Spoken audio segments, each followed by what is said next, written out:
सिंगा, सरदार। नाव तैयार है ना? हाँ सरदार, मैंने अपनी नाव तैयार की है। आप लोगों को किसी प्रकार का कष्ट नहीं होगा। प्रभु, अब आप तीनों नाव में विराजमान होइए। मैं स्वयं चलकर आपको नदी के उस पार छोड़कर आऊंगा। वनराज, हम तीनों अपने हृदय से आप और आपकी प्रजा के प्रति बहुत बहुत आभारी हैं। आइए चलते स्वामी, हैं। तनिक रुकिए। मेरी नाव में बैठिए मत आप। क्यों केवटराज, तुम्हें कोई समस्या है क्या? स्वामी, मेरी जीविका का यही एकमात्र साधन है। मुझे भय है कि आपके पवित्र चरण मेरी नाव में पड़े तो मेरी जीविका नष्ट हो जाएगी। यदि ऐसा हुआ तो जीवन यापन कैसे होगा? आप ही बताइए प्रभु, आप ही बताइए। जय सिंह, ये कैसी बातें कर रहे हो? श्री रामचंद्र जी के चरण स्पर्श करने के लिए ये पूरा संसार व्याकुल रहता है, और तुम कहते हो कि उनके बैठने से तुम्हारी जीविका नष्ट हो जाएगी? पापी! रुकिए, शांत हो जाइए। स्वामी, मैंने सुना है कि जब आप विश्वामित्र के साथ वन गए थे तब आपके चरण स्पर्श से एक पत्थर नारी बन गया था। यदि ऐसा हुआ तो मेरी नौका भी चरण स्पर्श से ये नौका भी नारी बन गई तो मेरा क्या होगा? मेरे परिवार का क्या होगा? ये विचार कर भयभीत हो रहा हूं। देखिए, मैं आपकी विडंबना समझ सकता हूं। आप जैसा चाहते हैं वैसा करिए। धन्यवाद प्रभु, धन्यवाद।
स्वामी, अब मेरा भय दूर हो गया।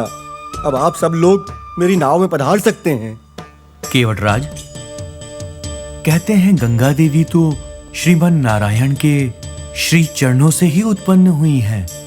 इसीलिए जब आपने मां गंगा के पानी को छुआ और उसके पश्चात मेरे चरणों को छुआ, मेरा हृदय विभोर हो गया।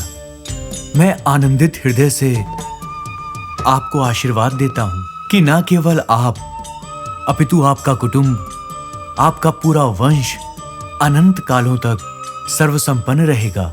ये मेरा आशीर्वाद है।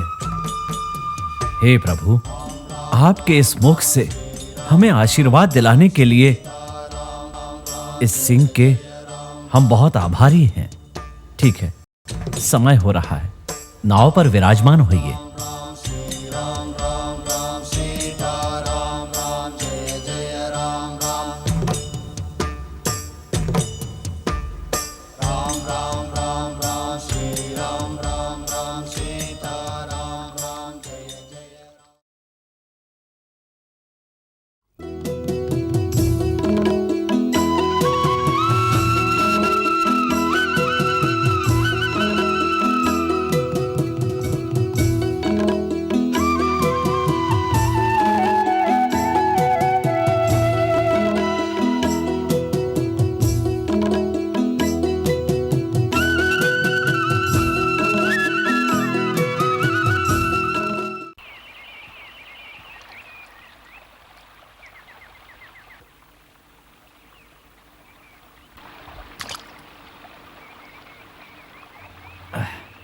प्रभु,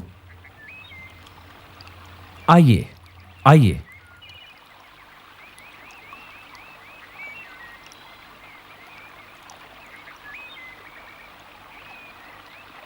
आइए प्रभु, यही है वो मां गंगा का पवित्र तट। वनराज, जीवन नामक सागर को पार करने के लिए ज्ञानियों का मत है कि ईश्वर की कृपा और आत्मज्ञान होना अत्यंत आवश्यक होता है, और हम उसी ज्ञान प्राप्ति की राह पर आगे की ओर बढ़ रहे हैं। आपने हमारी मां गंगा को पार करने में जो सहायता की है, उसके लिए मैं सदैव आपका आभारी रहूंगा। अब मुझे यहाँ से चित्रकूट जाना है, तो हमें चित्रकूट जाने का क्या आप मार्ग बताएंगे? इसके लिए मैं सच्चे हृदय से आपका सदैव सदैव आभारी रहूंगा। प्रभु, यहाँ के वन बहुत ही सघन हैं, बहुत ही भयानक हैं। यहाँ पर जंगली पशु भी अधिक हैं। इसे पार करके ही चित्रकूट पर्वत पर पहुंचा जा सकता है। इसीलिए अपनी सेवा के लिए मुझे अपने दास की भांति अपने साथ आगे चलने की आज्ञा दीजिए प्रभु। वनराज, आपके भरोसे आपका राज्य है, आपकी प्रजा है, उन्हें अकेला मत छोड़िए। मेरा कष्ट सिर्फ मेरा कष्ट है, इस हेतु किसी और को कष्ट देना उचित नहीं होगा। ये मेरी आपसे प्रार्थना है। चित्रकूट का मार्ग बताकर आप यहां से अपने राज्य वापस लौट जाइएगा। ये मेरा वचन है। वनवास की समाप्ति पर मैं आपसे मिलने एक बार अवश्य आऊंगा।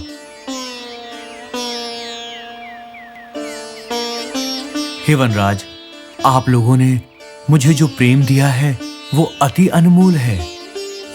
आपके सत्कार से, आपके प्रेम से मेरा हृदय अभिभूत हो गया है। आज के पश्चात आप मेरे दास या भक्त नहीं, अपितु मेरे सखा बनकर रहेंगे, और मैं इस मित्रता को आजीवन निभाऊंगा। वनराज प्रभु,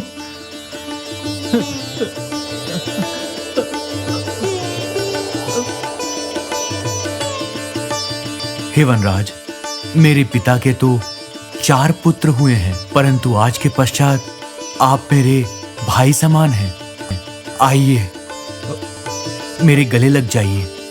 प्रभु, प्रभु श्री राम, आपकी करुणा महान है। आज मेरा जीवन सफल हो गया प्रभु।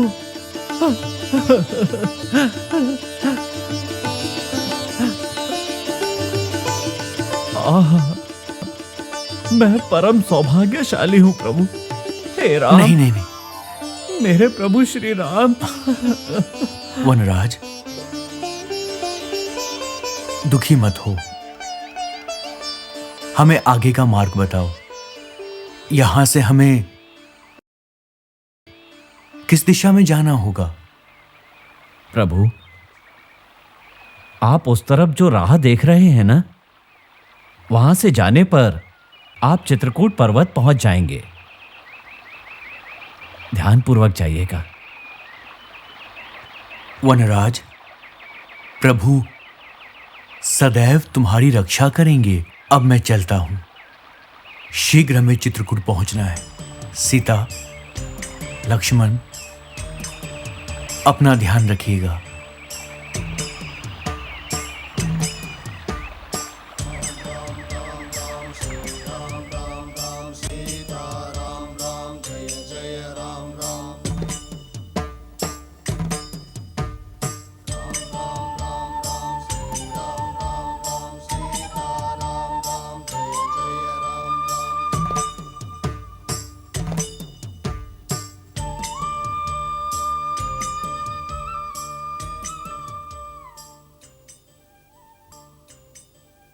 राम,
प्रभु, इस भयानक वन में यह स्थान कितना सुंदर नंदवन जैसा प्रतीत हो रहा है। भैया, मानव संचार रहित इस वन में यह सुंदर आश्रम किसका हो सकता है? क्या हम आश्रम में चलकर देखें? लक्ष्मण, कठोर तप करने वाले अत्यंत ज्ञानी और तपस्वी महात्मा ऋषि भरद्वाज का ये सुंदर आश्रम है। प्रभु, उन महर्षि के दर्शन प्राप्त कर सकते हैं? सीता, हमारा ये वनवास इसीलिए है कि हम ऋषि भरद्वाज जैसे महान ऋषियों के सानिध्य में आएं और ज्ञान की प्राप्ति करें एवं उनका आशीर्वाद लें। अवश्य उनके दर्शन होंगे। स्वामी, उधर देखिए। मुनि कुमार, स्वामी, हम आपके गुरु से मिलने के लिए यहाँ पर आए हैं। अच्छा, पधारिए।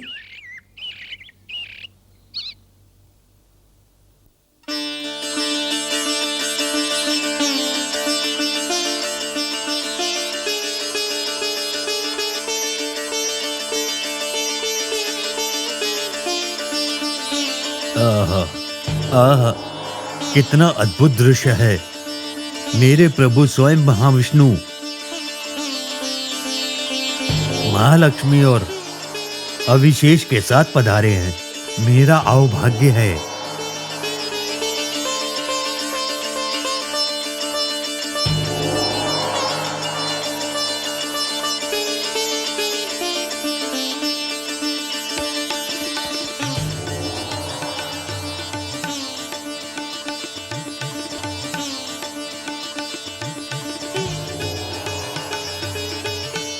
स्वामी, ये आपके दर्शन के लिए आए हैं।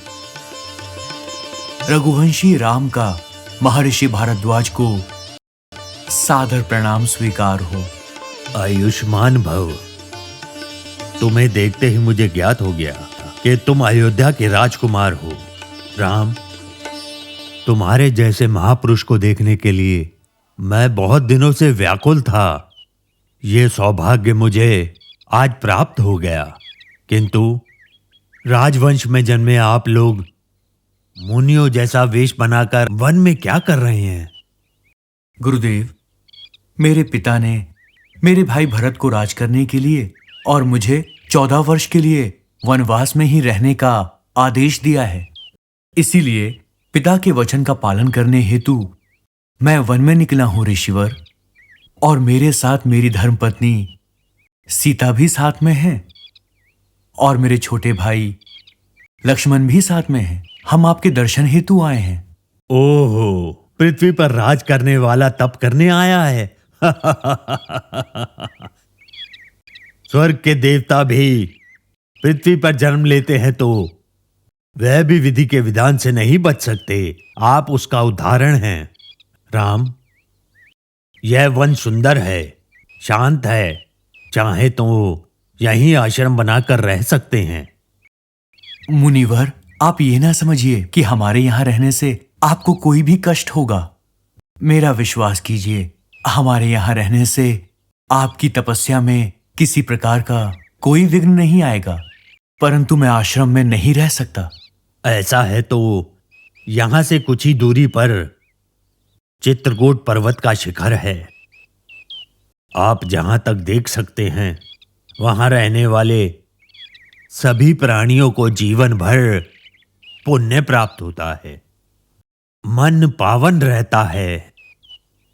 वहां पर कई ऋषियों ने तप किया और अपने शरीर के साथ ही स्वर्ग को प्रस्थान कर गए। मेरे विचार से आपके रहने के लिए वही स्थान उचित रहेगा।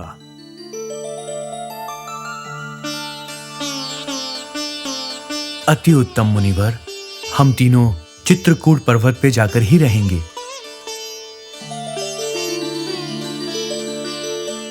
राम, संध्या हो गई है। इस समय में वन से होकर चित्रकूट जाना बहुत कठिन है। इसलिए आज रात्रि इसी आश्रम में विश्राम करके कल प्रातः ही अपनी यात्रा का आरंभ कीजिए। यदि ऐसा है तो हम अवश्य रुकना चाहेंगे। पधारिए।